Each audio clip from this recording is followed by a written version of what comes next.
బంగారం ధర అలా అలా అలా పెరిగిపోతూ ఉన్నప్పుడు ఆ మధ్యన మళ్ళీ తగ్గి ఓ 10 రోజుల పాటు తగ్గే అవకాశం ఉంది. ఫైనల్గా ఎక్కడ స్టిక్ ఆన్ అవుద్దో తెలియదు.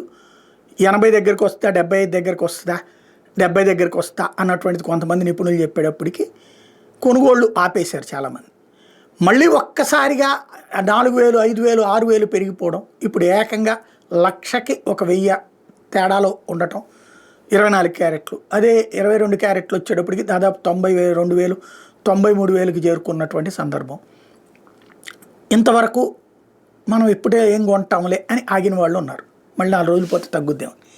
కానీ ఎప్పుడైతే గోల్డెన్ శాక్స్ లాంటి వాళ్ళు 1,25,000 అయిపోతుంది, ఇంకా పెరిగిన ఆశ్చర్యపోనక్కర్లేదు అని చెప్పారు, ఇక బంగారం దుకాణాల దగ్గర బారులు తీరడం ప్రారంభమైంది. భారీ ఎత్తున జనం చేరుకుంటున్నారు. ముందు ఎంతో కొంత కొనేసి పక్కన పెట్టుకోవడం బెటరు.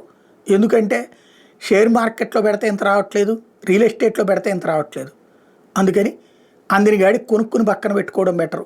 అది ఏ నగల రూపంలో కొనుక్కుంటే మెళ్ళలోనైనా వేసుకోవచ్చు అనేటటువంటి రూట్లో ప్రారంభమైపోయింది.